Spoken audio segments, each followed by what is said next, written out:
Hello student, this is Suman Shekhawat. Welcome to Indus Ed. आज हम लोग बात करने वाले हैं हमारे नए संसद भवन के बारे में। हाँ जी, जिसे सुनते ही हमें एक प्राउड फील आता है कि अब हमारा एक नया संसद भवन बनकर रेडी हो चुका है, जो कि हमारी एस्पिरेशंस है उनका प्रतीक है, हमारी जो ट्रेडिशंस है उनका प्रतीक है। पुराना वाला संसद भवन आज से 93 साल पहले यानी 93 इयर्स पहले बनकर रेडी हुआ था, लेकिन उस समय जो थे हम लोग कॉलोनाइज्ड थे। उस टाइम में हम लोग जो है उनके अंडर थे, किसी दूसरी पावर के अंडर में हम लोग थे। लेकिन आज जो हमारा पार्लियामेंट बना है उस समय हम इंडिपेंडेंट हैं। आज हम लोग बिल्कुल फ्री है, तो हमारी आजादी का एक सिंबल बन के सामने आया है हमारा नया पार्लियामेंट। अब हम लोग बात करते हैं कि पुराना हो गया है, तो नहीं, वो उसका अस्तित्व अभी वो का वही है, लेकिन समय की मांग है कि हमें परिवर्तन तो लाने ही पड़ेंगे। समय के अनुसार हमें, टाइम के अकॉर्डिंग हमें अपने आप को चेंज करना ही पड़ेगा और टेक्नोलॉजी को हमें साथ में अपनाना पड़ेगा। तो यही सब चीजें हमने नए पार्लियामेंट हाउस में जो है चीजें यूज करी है। पुराना वाला जो हमारा पार्लियामेंट हाउस है उसके साथ हमारी बहुत सारी यादें जुड़ी है। जब हम किस तरीके से गुलामी से हम लोग जो है फ्रीडम की तरफ आए थे, इन सब का प्रतीक बना था हमारा पुराना वाला संसद भवन। लेकिन अब समय की मार के साथ साथ वो भी धीरे धीरे जर्जर होता जा रहा है, कि तो सुरक्षा की दृष्टि से हमें एक मजबूत संसद भवन की आवश्यकता थी। क्योंकि अब जो पहले वाला जो हम लोग बात करते हैं संसद भवन, वो भूकंप रोधी नहीं था, लेकिन अब जो नया पार्लियामेंट बना है ये भूकंप रोधी है और भूकंप आने के यहाँ पे चांसेस बिल्कुल नहीं है।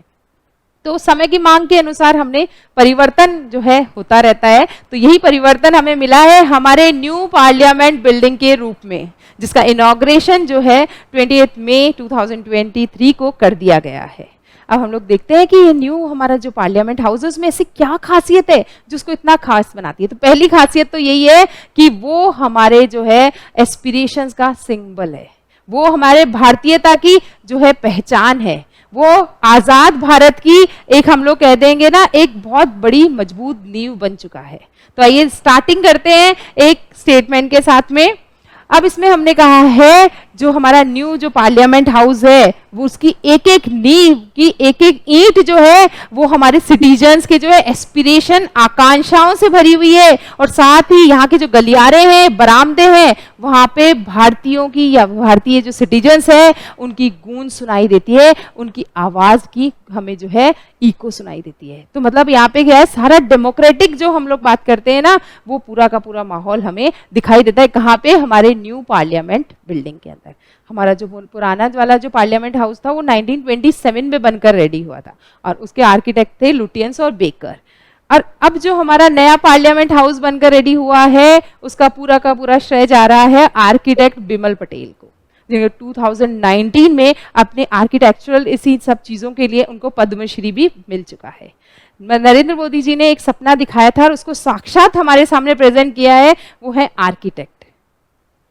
उसके बाद में हम लोग देखते हैं कि हमने देखा नया पार्लियामेंट हाउस किस तरीके से हमारे सम्मान का प्रतीक बन चुका है, हमारे गौरव का प्रतीक बन चुका है। 2023 जो है बहुत सारे ऐसी चीजें हमारे लिए लेकर आया है जिससे हमें बहुत ही जो है हम बोलते हैं ना बहुत खुशी हो रही है, एक प्राउड फीलिंग आ रही है। जिसमें देखेंगे हमारा न्यू पार्लियामेंट हाउस है, चंद्रयान 3 जो सक्सेसफुली जो लैंड हो चुका है मून पे। फिर हम देखेंगे अब G20 में हम लोग होस्ट करने वाले हैं बाकी कंट्रीज को। तो मतलब ये बहुत अच्छी अच्छी सौगातें जो है हमें 2023 देता जा रहा है।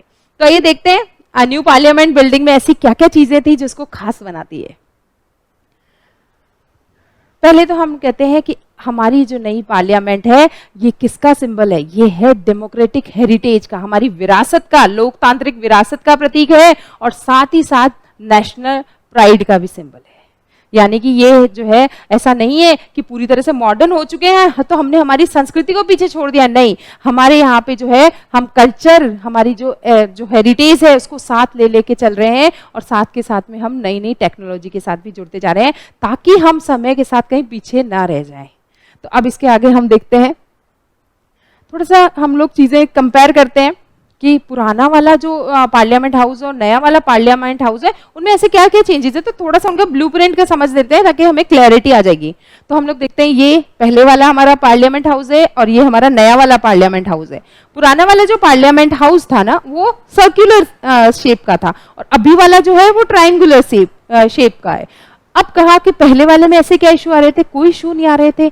अब जो नंबर ऑफ हम लोग बात करते हैं सीट्स की, यहाँ पे बहुत कमी हो रही थी, स्पेसियस कम था, तो हमें ज़्यादा स्पेसियस चाहिए था क्योंकि हमारे यहाँ पे लोकसभा राज्यसभा की जॉइंट असेंबलीज भी होती है और जो हम लोग कहते हैं बैठक वगैरह होती है, तो हमें ज़्यादा सीट्स की ज़रूरत पड़ती है। तो हमें ये हमारी एक ज़रूरत थी, इसलिए हमने नया संसद भवन बनाया। फिर हमने उसमें कहा कि आप देखेंगे पहले और अभी का कंपैरिजन करते हैं।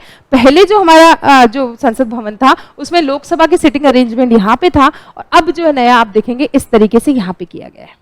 फिर उसके बाद में हम देखें अगर सेंट्रल हॉल जो ऐसा सेंट्रल हॉल बना हुआ है जिसमें जॉइंट सेशंस वगैरह होते हैं, मतलब लोकसभा और उनकी दोनों की संयुक्त बैठकें जहाँ बुलाई जाती है वो हम लोग बात करते हैं, तो ये इस जगह है और यहाँ पे जो है इस तरीके से यहाँ पे था।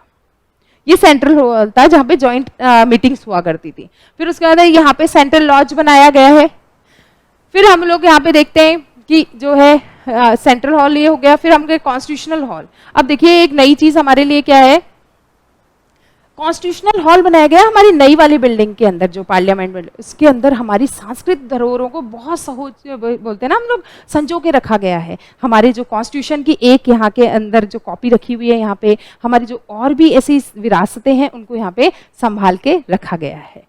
फिर हम लोग बोलते हैं कि राज्यसभा की जो सिटिंग अरेंजमेंट है इस जगह, ये लोकसभा हो गया, यहाँ पे राज्यसभा हो गया और ये जॉइंट मीटिंग्स के लिए हो गया। फिर हमने कहा ऑफिसेज, पहले क्या इस तरीके से ऑफिसेज सबके अलग अलग होते थे तो कोऑर्डिनेशन की प्रॉब्लम आ रही थी, बट अब जो नए बने हैं इस तरीके से ऑफिसेज, इनमें कोऑर्डिनेशन की कोई भी इशू नहीं आ रहा है। मतलब टेक्नोलॉजी इस तरीके से डेवलप की गई है, ऑडियो विजुअल जो एड्स वगैरह यूज करेंगे सारी की सारी चीजें, जिससे क्या है कोऑर्डिनेशन में बहुत आसानी हो रही है। अब हमने कहा जो नया वाला हमारा ये लोकसभा वाला बना है, ये जो है पिकॉक की थीम पे बना हुआ है। पिकॉक जो हमारा नेशनल बर्ड है उसकी थीम पे बनाया गया है लोकसभा को, और इसी तरह जो राज्यसभा की थीम है वो है लोटस, जो कि हमारा नेशनल फ्लावर है।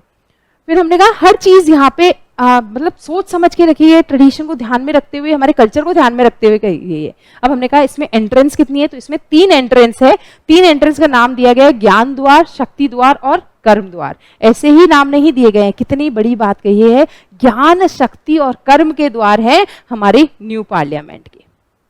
फिर उसके बाद में देखेंगे आप कि मतलब इसमें बहुत है। पहले क्या होता था, जब स्पीकर अगर कोई भी लैंग्वेज में बोलता था तो फिर उस ट्रांसलेट करना पड़ता। अब सभी की टेबल्स पे जो है ट्रांसलेट वो जो है लगे हुए हैं, जिसमें क्या होगा आप किसी भी लैंग्वेज में वहां पे बोलो, जो 22 शेड्यूल लैंग्वेजेस है उनमें आप किसी में भी बोलो, अगला आदमी उसको अपने अकॉर्डिंग लैंग्वेज में सुन सकता है। तो ये बहुत बड़ा जो है हम लोग कहेंगे सब लोग आसानी से किसी की बात को यहाँ पे समझ पाएंगे। तो ये भी नई टेक्नोलॉजी यहाँ पे डेवलप की गई है जो खास बनाती है हमारे नए पार्लियामेंट हाउस को। अब हमने कहा वो ऐसा कौन सा खास दिन था जिस दिन हमारे नए पार्लियामेंट हाउस की जो है नींव रखी गई थी। हमने डिस्कस किया कि यहाँ पे जो एक सपना देखा गया कि नया पार्लियामेंट होना चाहिए। पुराना जो संसद भवन है सुरक्षा की दृष्टि से अब थोड़ा कमजोर होने लग गया था, कम स्पेसियस था, सीटें कम बढ़ रही थी, जॉइंट जब भी सेशंस होते थे उनमें बड़ी थोड़ी सी दिक्कत आने वाली, ये सारे कारण उसके अंदर बन रहे थे। तो इसी वजह से क्या है हमें जो है नया पार्लियामेंट हाउस बनाया गया था। अब वो दिन कौन सा था जिस दिन नींव का पत्थर रखा गया था हमारी नई जो पार्लियामेंट है उसके लिए। तो हम लोग उसके लिए देखते हैं symbolic beginnings, new parliament buildings, foundation stone. तो आइए देखते हैं किस दिन रखा गया। ये सारे के सारे क्वेश्चन जो हैं अभी करंट जो एग्जाम्स वगैरह होते हैं उनमें सब में आ रहे हैं। तो वो दिन था December 10, 2020। उस दिन फाउंडेशन स्टोन रखा गया था हमारी न्यू पार्लियामेंट बिल्डिंग का, और इसको रखा था जो हमारे माननीय प्रधानमंत्री महोदय हैं श्री नरेंद्र मोदी जी के हाथों से रखा गया था। उस टाइम में जो है बाकी कैबिनेट मिनिस्टर्स भी हैं, लीडर्स वगैरह भी हैं, जो एम्बेसडर्स वगैरह थे, उन लोगों ने भी अपनी जो है कलेक्टिव एफर्ट दिए थे। एक मतलब एक टाइमलाइन रखा गया था, अक्टूबर 2022 को हम लोग क्या करेंगे, इसको रेडी कर देंगे, कंप्लीट हो जाएगी हमारी, ताकि विंटर सेशंस इसके अंदर हो सके, पूरी की पूरी इसमें रखा गया था। अब इसमें कहा इसकी जो हम बात करते हैं कि ये कितने स्क्वायर मीटर्स में फैला हुआ है, ये फैला हुआ है 64,500 स्क्वायर मीटर्स में। अब हमने कहा अब जो है इंडिया की डेमोक्रेटिक एस्पिरेशंस को जो है बताने वाला हमारा जो हम बोलते हैं संसद भवन है, वो इतने बड़े जो है स्क्वायर मीटर में फैला हुआ, तो काफ़ी बड़ा है, काफ़ी स्पेशियस है, सारी चीज़ें पूरे मैनेजमेंट के साथ में यहाँ पे की गई हैं। अब इसके बाद में हम लोग चीज़ें देखते हैं यहाँ पे। अब ऐसा नहीं था कि हम मॉडर्न होने के चक्कर में हम क्या कर रहे थे, हम एनवायरनमेंट के साथ में जो है खिलवाड़ कर रहे थे, नहीं। इसका इस तरीके से जो है निर्माण किया गया है, इसको इस तरीके से बनाया गया है कि 30% तक कम ये सब चीज़ें जो एनवायरनमेंट को नुकसान बनाने वाली जो पहुंचाने वाली जो चीज़ें हैं उनका कम से कम जो है यहाँ पे चीज़ हो सके। तो हमने कहा एनवायरमेंटल सस्टेनेबिलिटी का बहुत ध्यान रखा गया है कि एनवायरनमेंट को सस्टेन रखना है हमें, किसी भी तरह डिग्रेडेशन किसी भी चीज़ का नहीं होना है, एनवायरनमेंट जो है पोल्यूट नहीं होना चाहिए। तो इसका भी काफ़ी इस तरीके से ध्यान रखा गया है हर चीज़ का।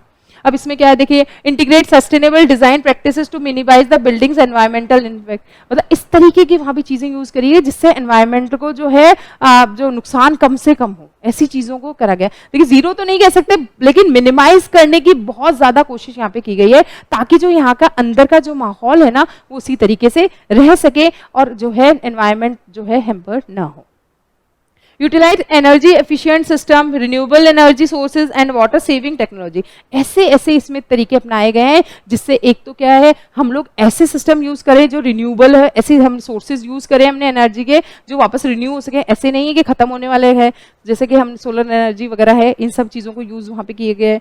वाटर सेविंग टेक्नोलॉजी भी यूज़ करी गई है क्योंकि पानी की कमी हमें देखने को मिल रही है ना, तो सस्टेनेबिलिटी तो चाहिए एनवायरनमेंट को, तो ये जो है हमारे नए संसद भवन में इन सब चीज़ों का ध्यान रखा गया है कि ऐसे सारी चीज़ें जो एनर्जी एफिशिएंट सिस्टम है जिससे एनर्जी एफिशिएंसी बढ़ाई जा सके वो सब चीज़ें यूज़ करनी है, रिन्यूएबल एनर्जी सोर्सेज को ज़्यादा से ज़्यादा यूज़ करना है और वाटर सेविंग टेक्नोलॉजीज का भी यहाँ पे ज्यादा से ज्यादा यूज किया गया। तो कहीं पे भी ऐसा नहीं कह सकते एनवायरनमेंट को सेकेंडरी रखा गया है, नहीं, एनवायरनमेंट का पूरा ध्यान रखते हुए हमारी इस बिल्डिंग को तैयार किया गया है। अब आगे देखेंगे हम लोग क्या इसके अंदर हमने किसी भी हमारी ट्रेडिशनल किसी चीज़ को इग्नोर किया है, नहीं, हमने हमारी सारी चीज़ें ऐसी यूज़ करी है जिससे हमारा हिस्टोरिकल जो हेरिटेज है ना वो उभर के सामने आता है।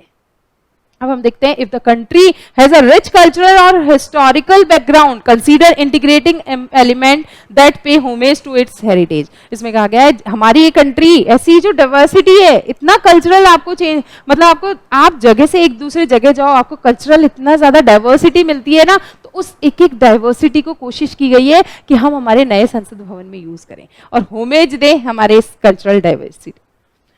Balance modernity with a sense of continuity and respect for tradition. हम कहा हम ऐसा नहीं है कि हमें बैकवर्ड हो जाना है, हम पिछड़े रह जाएं, नहीं, हम कहे हम हमारी जो है हेरिटेज को बचाते हुए हमारे कल्चर को बचाते हुए हम मॉडर्न हो रहे हैं ताकि हम जो एक रेस है मॉडर्निटी की उसमें हम पीछे ना रह जाएं।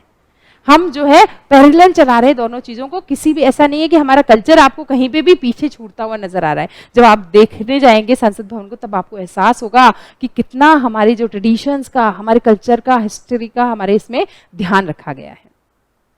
तो नई चीज के साथ में हमने हमारे इतिहास को बिल्कुल नहीं भुलाया है, वो हमारे साथ में चल रहा है। फिर हमने कहा अब फाइनली वो दिन जिस दिन ये हमारी पूरी बिल्डिंग रेडी हो चुकी थी उसके बाद में हमने कहा अब इसका इनॉग्रेशन किया जाएगा। इनॉग्रेशन में हमने कहा कि ऑन 28 मई 2023 को क्या किया गया था, इस पार्लियामेंट भवन का जो है उद्घाटन कर दिया गया था। अब यहाँ पे बहुत सारी ऐसी सेरेमनीज वगैरह की गई थी, बहुत सारी ऐसी चीज़ें ताकि आपको एहसास हो कि कितनी कनेक्टिविटी है हमारी इसके साथ में। फिर देखेंगे On 28 May 2023, prime minister Narendra Modi officially inaugurated India's new parliament building. उन्होंने फाइनली हमें हमारी सौगात सौंप दी थी 28 मई 2023 को। फिर हमने कहा as part of the inauguration ceremony following a Tamil tradition Adheenam a priest handed over a gold plated scepter Singhal to PM Modi, who installed it near the chair of the Speaker of the Lok Sabha in the new Parliament building. अब हमने कहा अब जो हमने कहा एक नई चीज जो वहां पे स्टार्ट की तमिल, और जो हम लोग बात करें अधिनियम वहाँ का जो एक सिस्टम है उसके अकॉर्डिंग वहाँ के जो पंडितों ने एक जो उनको गोल्ड का बना हुआ जो एक प्रतीक सौंपा था जो हमारे प्राइम मिनिस्टर है उनको, उसको कहा जाता है सिंगोल, और उसको स्पीकर के जस्ट पास में उसको जो है इंस्टॉल कर दिया गया था। अब सिंगोल, सिंगोल है क्या?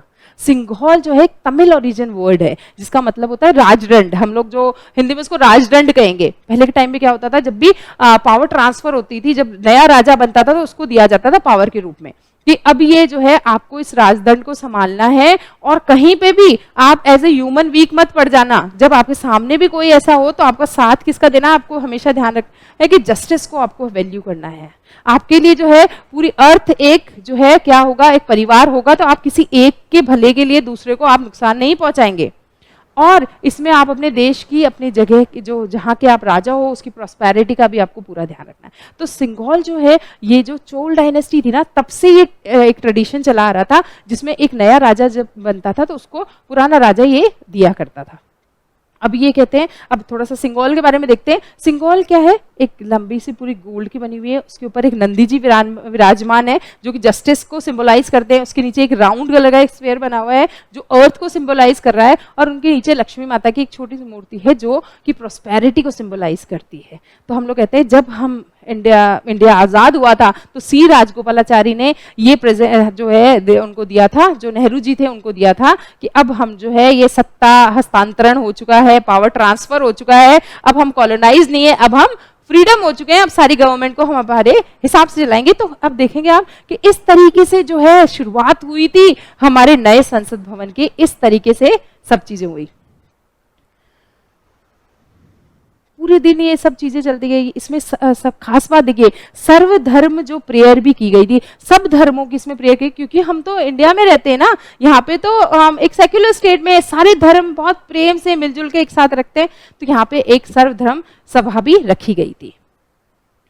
फिर उसके बाद में हम देखेंगे ये पूरा का पूरी चीजें हमारे यहाँ पे हो रही थी कि किस तरीके से नया पार्लियामेंट की यहाँ पे नींव रखी गई। हमने कहा जो आर्किटेक्ट है वो हमारे बिमल पटेल जी हैं, जो थीम्स है उनके बारे में देखे तो टोटल इसमें जो हम देखेंगे ना 1272 मतलब 1272 सीट्स हैं। जॉइंट असेंबली जब भी होती है, जॉइंट सेशन जब होंगे तो इतने लोग एक साथ 1272 लोग एक साथ यहाँ पे बैठ सकते हैं। इसमें 888 तो लोकसभा की सीट्स हो जाती है और 384 जो है राज्यसभा की सीट्स हो जाती है। तो इतने लोगों को आराम से स्पेशियस जगह मिल रही है, नई नई टेक्नोलॉजी है, तो ये है हमारा नया संसद भवन। Thank you.